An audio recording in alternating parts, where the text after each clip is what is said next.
যুবকেরা এই কথাটা ভালো করে শোনো, রাতের বেলা কোনো যুবক খালি গায়ে ঘুমাবে না।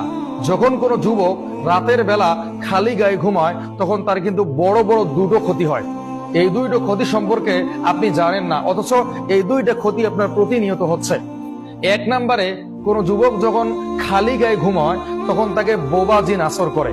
অনেক সময় আমরা দেখি আমাদের শরীরে কি যেন একটা ভর করেছে, আমাদের গলা টিপে ধরতেছে, কিন্তু আমরা এত চিল্লাচিল্লি করতেছি, এত নড়াচড়া করতেছি, কিন্তু তার সঙ্গে আমরা পারতেছি না, বা সে আমাদের কাছ থেকে চলে যাচ্ছে না। আমরা দেখতেছি যে আমার পাশে আরেকজন শুয়ে আছে, তাকে ডাকানোর চেষ্টা করতেছি, তাকে বলার চেষ্টা করতেছি, হাত পা নাড়ানোর চেষ্টা করতেছি, কিন্তু কাজ হচ্ছে না। কেননা তাকে বোবা জিনে ধরেছে।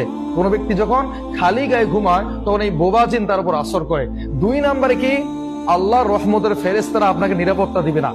মানুষ যখন ঘুমায় তখন আল্লাহর পক্ষ থেকে ফেরেশতারা আসে এবং তাকে নিরাপত্তা দেয়। আর আপনি যখন খালি গায়ে ঘুমাবেন তখন আল্লাহর পক্ষ থেকে ফেরেশতারা কিন্তু লজ্জায় আপনার কাছে আসবে না। এই জন্য সমস্ত যুবকদের বলবো, কেউ খালি গায়ে ঘুমাবে না। খালি গায়ে ঘুমালে তোমার কিন্তু এই দুইটা সমস্যা হবে। এছাড়াও একটা কথা আমি সময়কে স্মরণ করিয়ে দিতে চাই। রাসূল সাল্লাল্লাহু আলাইহি ওয়াসাল্লাম বলছেন, যখন মানুষ ঘুমিয়ে যায় তখন আল্লাহর পক্ষ থেকে ফেরেশতারা এসে তার রূহটাকে আসমানের মধ্যে নিয়ে যায়।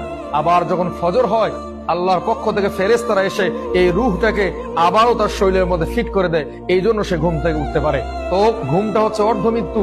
এই জন্য রাতের বেলা কেউ খালি গায়ে ঘুমাবেন না, না হলে কিন্তু এরকম বড় বড় সমস্যার সম্মুখীন আপনাকে হতে হবে।